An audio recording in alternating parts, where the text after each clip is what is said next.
문재인 정부에서 제59대 서울중앙지방검찰청 검사장으로 임명되었다. 윤석열은 대한민국의 검사이다. 1960년 서울시 서대문구 연희동에서 태어났다. 부친은 연세대 응용통계학과의 설립 멤버인 윤기중 연세대 명예교수이며 모친은 이화여대에서 강의하던 중 결혼 후 퇴직했다고 한다.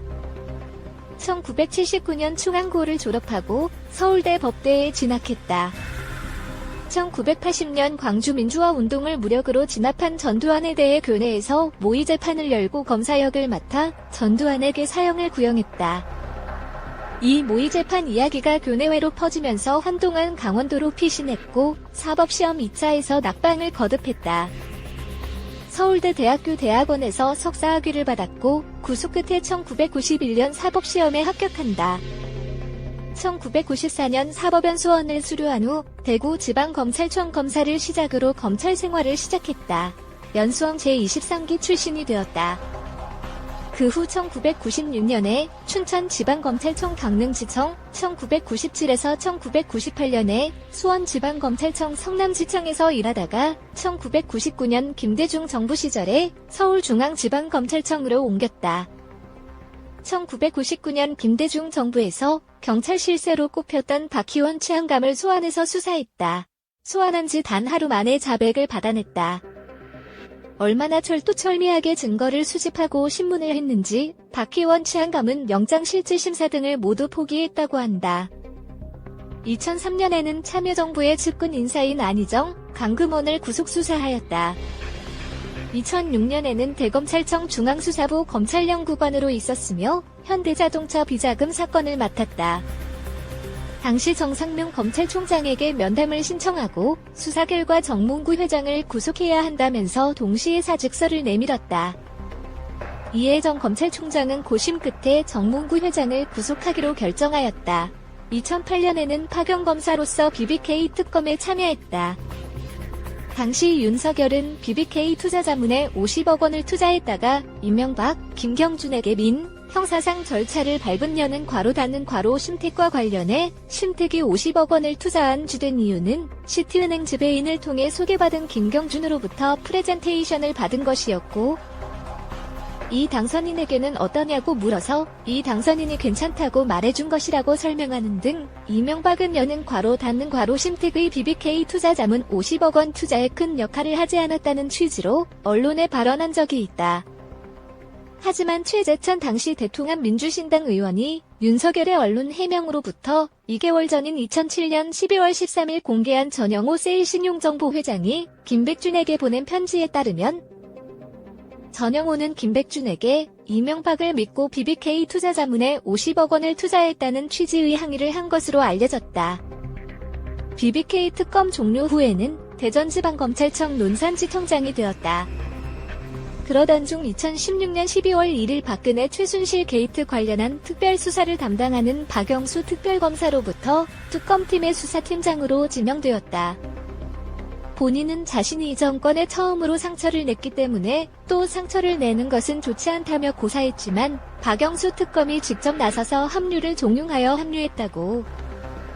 특검보 레벨의 커리어를 가지고 있지만 이번 특검법에 1년 내로 공무원을 한 사람은 특검보를 할 수 없다.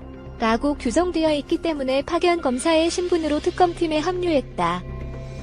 이 합류는 박지원, 황교안 등과의 친분관계 등의 사유로 박영수 특검이 그동안 주목만 받았지 별 성과가 없었던 수많은 역대 특검팀과 다를 바 없을 거다라는 비관적 야론을 180도 돌리는 신호탄이 되었고 인터넷이나 진보 측에서는 윤석열 검사가 왔으니 이번에는 다르다라는 기대를 갖게 되었다. 박영수 특검은 수사팀을 총 4개로 나누었는데 그중 4팀의 팀장을 맡고 있다. 4팀의 수사 분야는 뇌물죄 관련 대기업 수사이다. 그의 손에 의해 박영수 특검의 성패 및 박근혜 최순실 게이트의 결과가 걸려있다.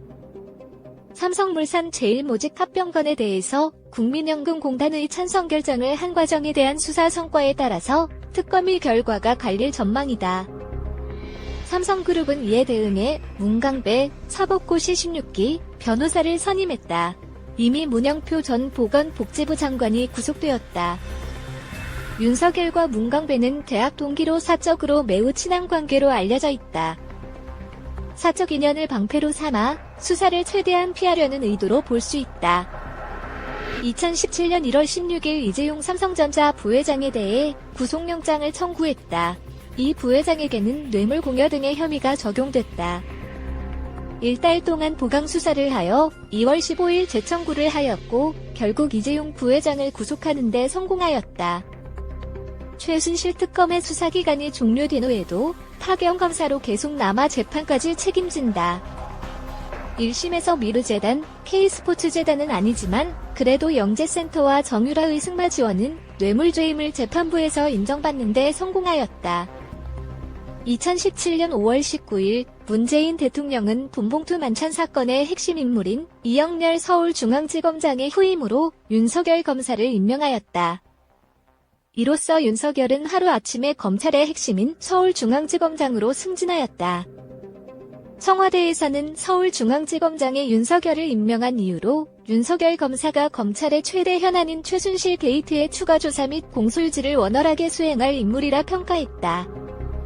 임명 후 미스터피자의 갑질 논란에 대한 수사를 시작하여 정우현 회장을 구속시켰고 미완의 수사로 끝났던 국정원 댓글 사건 수사를 다시 재개하고 있다. 2018년 현재 국정원 상납 사건과 사이버사 댓글 수사를 진행하면서 이명박 정부의 최측근인 김진모와 김백준 전 비서관들을 구속시켰고 마침내 이명박 전 대통령의 턱밑까지 수사의 칼날을 내밀었고 이후에도 다스 전현직 임직원 자택, 이상득 전 의원의 주택, 영포 빌딩의 지하 창고 등을 압수수색하였다. 그 후 1월 26일 이명박 전 대통령의 신분을 피의자로 전환하였고 3월 14일 이명박 전 대통령을 소환하여 검사로서 피의자 이명박을 맞이한다. 윤 지검장은 실시간 영상 중계를 통해서 소환 조사를 직접 지휘할 예정이다. 둘의 실제 대면의 가능성은 낮다. 소환 조사 이후 이명박에게 대한 구속영장 청구를 문무일 검찰총장에게 건의하였고 문 검찰총장이 이를 받아들인다. 3월 22일 서류 심사만으로 진행된 구속심사에서 결국 사법부의 구속영장 발부까지 이끌어냈다. 9월 8일 대법원이 대법원 기밀 유출 사건에 대해 비협조적인 태도를 보이자 대법원의 대응을 이해할 수 없다며 법대로 철저히 수사하라는 지침을 내린 것으로 확인됐다. 이는 대법원이 증거인멸을 시도할 경우 현행범 체포까지 고려한다는 엄청난 발언이어서 검찰의 사법부 수사 강도가 더욱 거세질 것으로 보인다. 검찰 최고위 수뇌부가 이런 말을 할 정도면 상황이 얼마나 심각한지 알 수 있다.